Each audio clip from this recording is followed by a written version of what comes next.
하늘에 계신 우리 아버지, 아버지의 이름을 거룩하게 하시며 아버지의 나라가 오게 하시며 아버지의 뜻이 하늘에서와 같이 땅에서도 이루어지게 하소서. 오늘 우리에게 일용할 양식을 주시고 우리가 우리에게 잘못한 사람을 용서하여 준 것 같이 우리 죄를 용서하여 주시고 우리를 시험에 빠지지 않게 하시고 악에서 구하소서. 나라와 권능과 영광이 영원히 아버지의 것입니다. 아멘.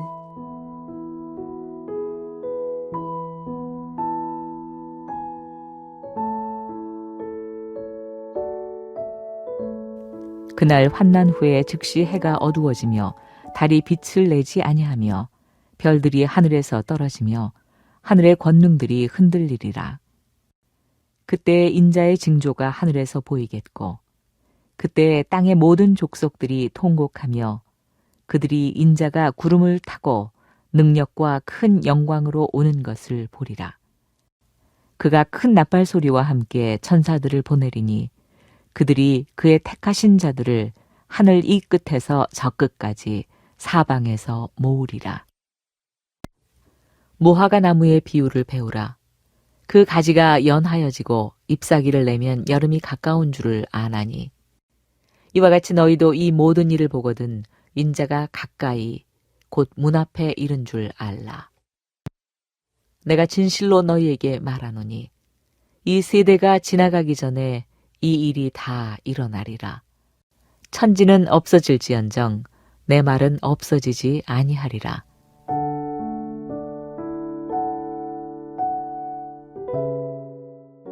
여러분, 우리는 날마다 변하는 세상 속에 살고 있습니다. 어제의 상식이 오늘의 구식이 되고 영원할 것 같던 권력과 재물도 한순간에 모래성처럼 허물어지는 것을 우리는 목격하게 됩니다. 만약 우리가 발을 딛고 있는 이 땅과 하늘조차 흔들리고 사라진다면 그때 우리는 무엇을 의지하며 서 있어야 할까요? 오늘 말씀은 인류 역사의 마지막 대단원 예수 그리스도께서 영광 중에 다시 오실 그때를 묘사하고 있습니다. 해와 달이 빛을 잃고 하늘의 권능들이 흔들리는 우주적인 종말의 광경입니다. 주님께서는 이 장엄한 사건을 말씀하시며 우리가 그동안 당연하게 믿어왔던 보이는 세계가 결론이 아님을 선언하십니다. 오늘 본문은 우리에게 근원적인 질문을 던집니다. 모든 것이 흔들리고 사라지는 역사의 끝자락에서 우리가 과연 붙들어야 할 실제는 무엇인가? 오늘 본문 말씀을 통해 다시 오실 왕을 기다리는 성도가 인생의 닻을 어디에 내려야 할지 그 지표가 무엇인지 함께 생각해 보고자 합니다. 먼저 우리가 붙들어야 할 첫 번째 지표는 역사의 마지막은 인자의 영광스러운 승리라는 사실입니다. 성도는 역사의 끝이 허무나 파멸이 아니라 우리 왕 예수 그리스도의 완전한 통치임을 확신해야 합니다. 오늘 본문 30절을 보면 하늘에서 인자의 징조가 보이고 주님이 구름을 타고 큰 권능과 영광으로 오실 것이라고 말씀합니다. 세상 나라들은 제각기 영원할 것처럼 위세를 떨치지만 결국 모든 역사의 마침표는 인자이신 예수님의 손에 달려 있습니다. 주님은 그때에 천사들을 보내어 하늘 이 끝에서 저 끝까지 흩어져 있는 택하신 자들을 하나도 빠짐없이 모으겠다고 약속하십니다. 여러분, 주님의 다시 오심은 우리에게 최고의 위로입니다. 세상에서 믿음을 지키느라 고군분투하며 흩어져 살던 성도들을 주님께서 직접 찾아내어 모으시는 날이기 때문입니다. 지금 우리는 눈앞에 보이는 세상의 힘에 압도당해 살고 있습니까? 아니면 마침내 임할 그 영광의 승리를 바라보며 살고 있습니까? 다시 오실 주님의 승리를 인생의 최종 결론으로 삼는 저희들이 될 수 있기를 바랍니다. 우리가 깨달아야 할 두 번째 지표는 징조를 통해 때를 분별하며 오늘을 사는 지혜입니다. 주님께서는 우리에게 무화과 나무의 비유를 통해 시대를 읽는 영적인 안목을 요구하십니다. 본문 32절에서 주님은 무화과 나무의 가지가 연해지고 잎사귀가 나면 여름이 가까운 줄 알듯이 주님이 말씀하신 징조들이 일어나는 것을 보거든 인자의 오심이 문 앞에 이른 줄 알라고 하십니다. 이것은 단순히 종말의 날짜를 맞추라는 예측의 문제가 아닙니다. 지금이 어느 계절인지를 알고 그 계절에 맞는 준비를 하라는 영적 분별력에 대한 강조입니다. 세상의 기근과 전쟁, 사랑이 메말라가는 현상들은 지구가 망해가는 신호가 아니라 하나님 나라의 완성이 임박했다는 신호입니다.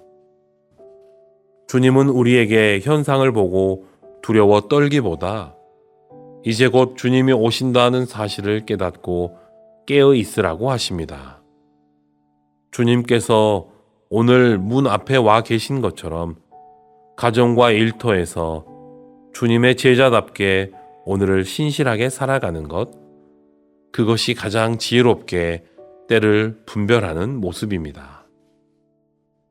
우리가 깨달아야 할 마지막 지표는 사라지지 않는 주님의 말씀입니다.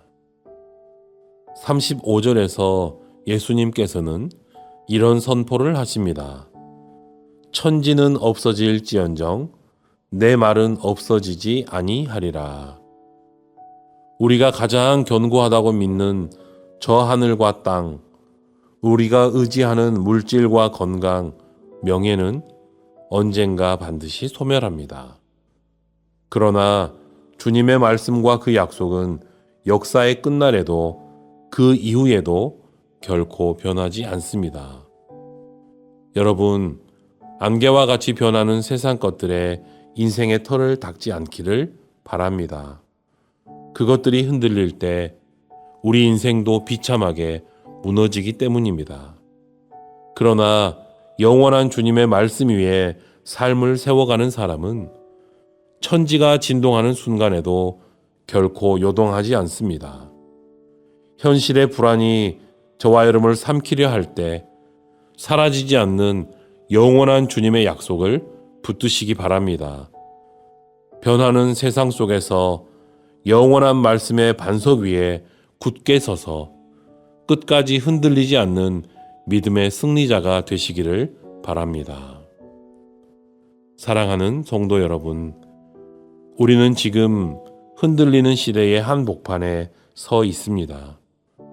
그러나 예수님은 우리를 홀로 두지 않으시고 다시 오실 그날까지 결코 썩지 않고 쇠하지 않는 말씀의 반석 위에 서라고 초대하십니다. 세상의 소문과 형편에 마음을 빼앗기지 마십시오. 다시 오실 주님을 바라보는 소망으로 오늘을 충실히 채워 가십시오. 천지는 없어져도 주님의 사랑과 약속은 영원합니다. 그 영원한 것을 붙잡고 오늘 이 하루도 담대하게 살아가는 베들의 성도님들이 되시길 간절히 소망합니다. 기도하시겠습니다. 하나님, 천지가 흔들리고 세상의 모든 기초가 요동치는 마지막 때의 징조 속에서도 변치 않은 말씀으로 우리 영혼에 닻을 내리게 하시니 감사를 드립니다. 오늘 주신 말씀을 통해 우리가 무엇을 인생의 참된 소망으로 삼아야 할지 다시금 결단하게 하옵소서. 인자가 구름을 타고 권능과 영광으로 다시 오실 그날을 저희들도 믿음의 눈으로 바라봅니다. 세상의 화려함이 영원할 것처럼 우리를 유혹하지만 결국 모든 역사의 마침표는 우리 주 예수 그리스도의 손에 있음을 고백합니다. 우리가 이 땅에서 나그네로 살아갈 때 주님께서 택하신 자들을 끝까지 찾으시고 모으신다는 그 약속을 굳게 붙들게 하옵소서. 마침내 왕 되신 주님을 배울 때 부끄러움이 아니라 기쁨으로 주님을 맞이하는 영광스러운 성도들이 되게 하옵소서. 주님, 무화과 나무의 잎사귀를 보며 계절의 변화를 알듯이 우리도 시대를 읽는 영적 안목을 갖게 하옵소서.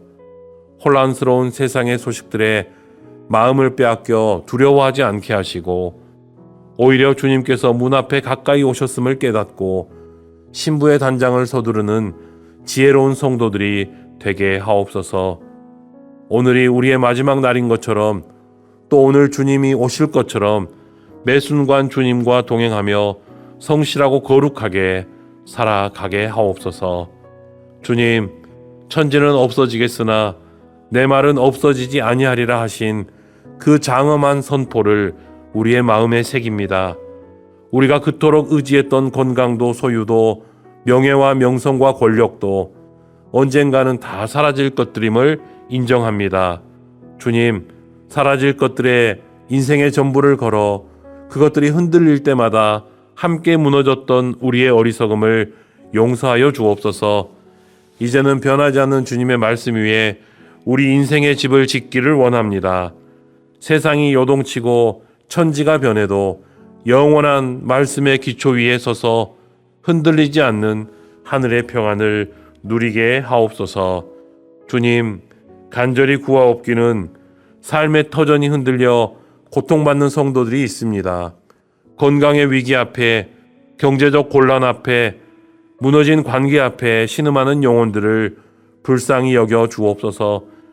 그들에게 내 말은 없어지지 아니하리라 하신 주님의 음성이 들려지게 하옵소서. 세상의 기초는 무너져도 주님의 약속은 여전히 견고함을 믿음으로 보게 하시고 다시 오실 주님이 주실 영원한 위로를 소망하며 오늘을 이겨낼 새 힘을 공급하여 주옵소서. 예수님의 이름으로 기도하옵나이다. 아멘. 더 깊은 묵상과 기도를 이어가시기 바랍니다.